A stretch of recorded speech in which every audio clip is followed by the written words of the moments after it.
মহামান্য সম্রাট, আপনার এই আমাদের এইটা ভবিষ্যৎ, একে এই ঘোড়ায় চড়তে দেওয়া যাবে না, ফেলাই ফেলবে।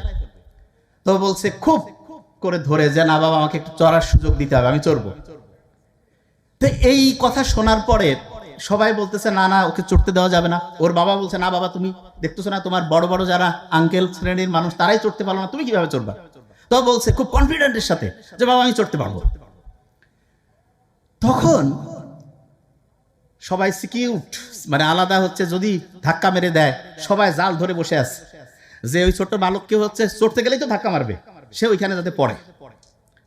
কিন্তু হতবাক করার ব্যাপার হচ্ছে ওই ছোট্ট শিশু ৮-১০ বছর বয়স, যার ভবিষ্যৎ খুব উজ্জ্বল, সে ঘোড়ার কাছে গেল, একটা ছোট্ট কাজ করলো, বাস জাম্প করে ঘোড়ায় উঠে পড়লো। খালি উঠে পড়লো তাই না, ঘোড়ায় রানিং শুরু করে দিছে। ১০-১২-১৫ মিনিট চতুর্দিকে চক্কর লাগায় এসে আবার যেখান থেকে সে উঠছিল সেখানে থামলো।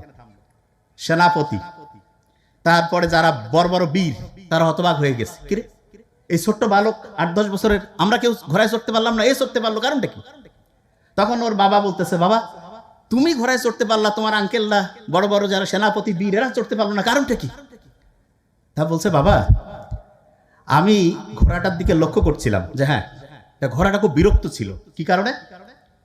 বলছে যে ঘোড়াটা যে জায়গায় ছিল, সূর্যের আলো এমন অ্যাঙ্গেলে পড়তেছিল যে ওই ঘোড়াটা তার ছায়াটা দেখে খুব অস্বস্তির মধ্যে ছিল। ঘোড়াটা তো খুব আকর্ষণীয়, ওর ছায়া দেখে সে তাকে একটা কম্পিটিটর মনে করছে, যে তার সামনে হয়তো বা আরেকটা কেউ তার সাথে কম্পিটিশনে আছে। এই জন্য যেই ওর ঘোড়ার মধ্যে চড়ার চেষ্টা করতেছে, সে ধাক্কা মেরে ফেলাই দিচ্ছে। তা বাবা তুমি কি করলা? বললো আমি যে ঘোড়াটা যেই অ্যাঙ্গেলে ছিল তার মুখটা একটু সরায় নিলাম।